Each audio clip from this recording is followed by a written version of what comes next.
Radio playback India की प्रस्तुति भारतीय शास्त्रीय रागों पर आधारित पॉडकास्ट राग।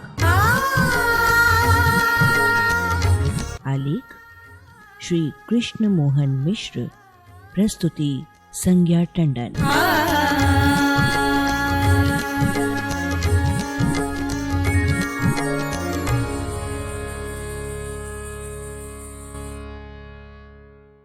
रेडियो प्लेबैक इंडिया के सभी श्रोताओं को हमारा नमस्कार। आज से हम अपने भारतीय रागों से जुड़े इस स्तंभ में एक श्रृंखला शुरू कर रहे हैं, दोनों मध्यम स्वर वाले राग।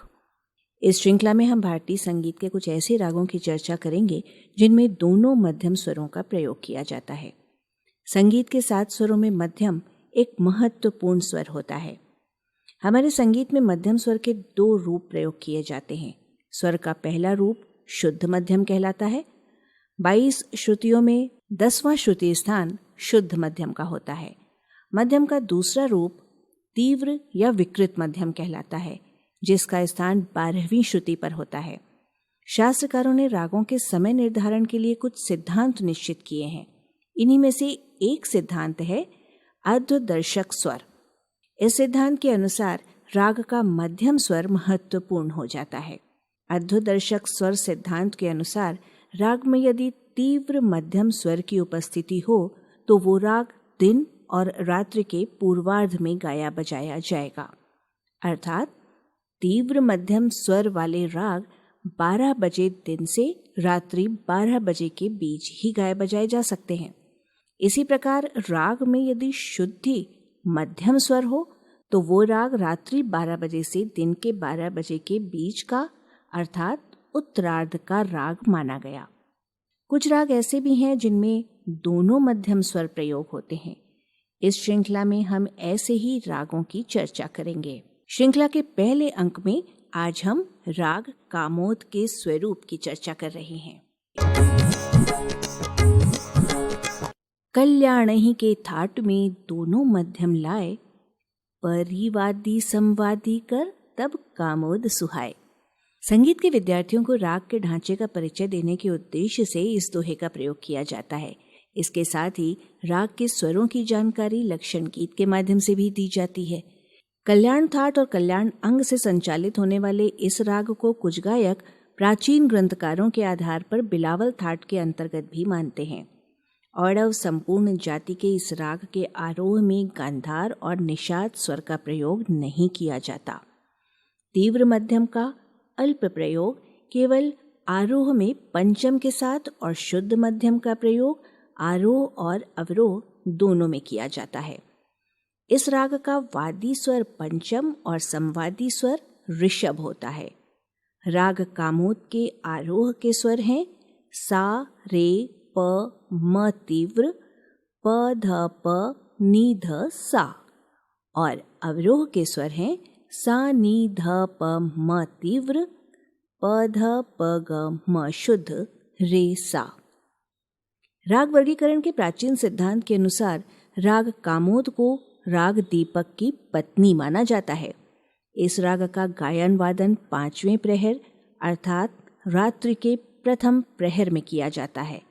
राग हमीर के समान कामोद राग के वादी और संवादी स्वर रागों के समय सिद्धांत की दृष्टि से खरा नहीं उतरता। रागों के समय सिद्धांत के अनुसार जो राग दिन के पूर्व अंग में प्रयोग किए जाते हैं उनका वादी स्वर सप्तक के पूर्व अंग में होना चाहिए। कामोद राग को इस नियम का अपवाद माना गया है क्योंकि ये रात्रि के प्रथम प्रहर में गाया जाता है और इसका वादी स्वर पंचम है। ये स्वर सप्तक के उत्तरांग का एक स्वर है। अब हम आपको इस राग की एक बंदिश के बारे में जानकारी देते हैं जिसे सुप्रसिद्ध युगल गायक पंडित राजन मिश्र और पंडित साजन मिश्र की आवाज में गाया गया है। इसके बोल हैं एरी जाने न दूंगी। ये राग कामोद की अत्यंत प्रचलित परंपरागत रचना है। इस प्रस्तुति में तबला संगति सुधीर पांडे ने और हारमोनियम संगति महमूद धौलपुरी ने की है। आप ये रचना जरूर सुनिएगा। फिलहाल हम आपको सुनवा रहे हैं आख्या सिंह का गाया हुआ राग कामोद पर आधारित छोटा ख्याल।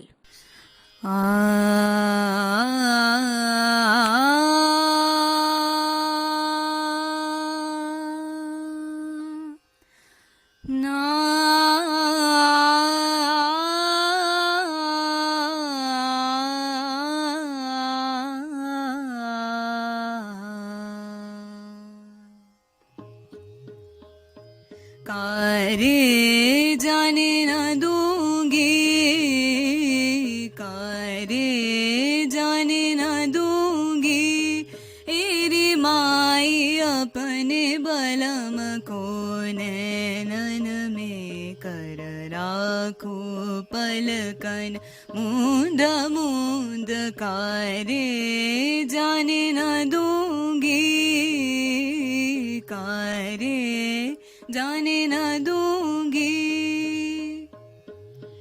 चमक बिजुली में बरसे सदा रंगीले मोहम्मद शाह, बरसे में बूंद बूंद, कारे जाने न दूं,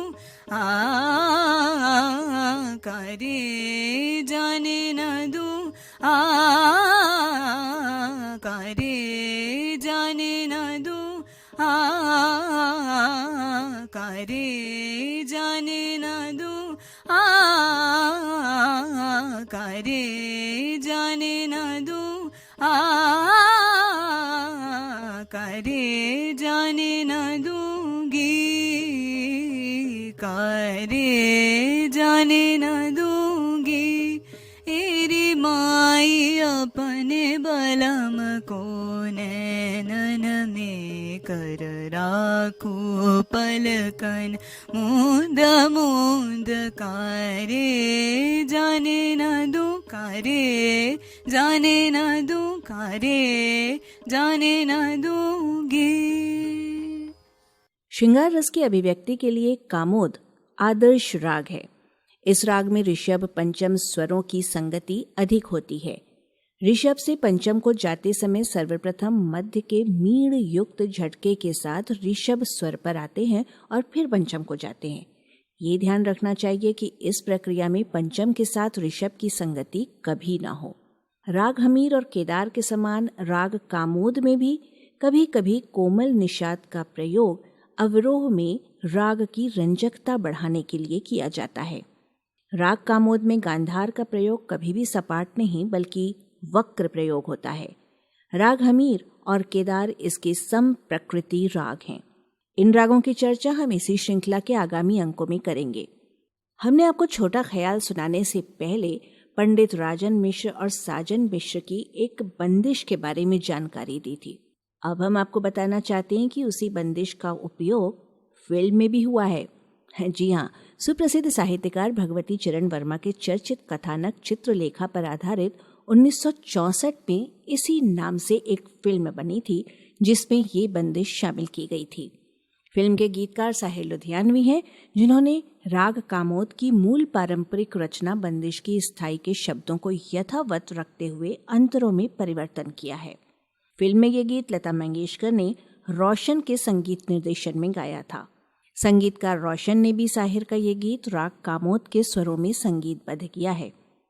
तो अब आप लता मंगेशकर की आवाज में राग कामोद की इस ख्याल रचना का फिल्मी रूप जरूर सुनिए और हमें आज के इस अंक को यहीं विराम देने की अनुमति दीजिए। नमस्कार। संज्ञा का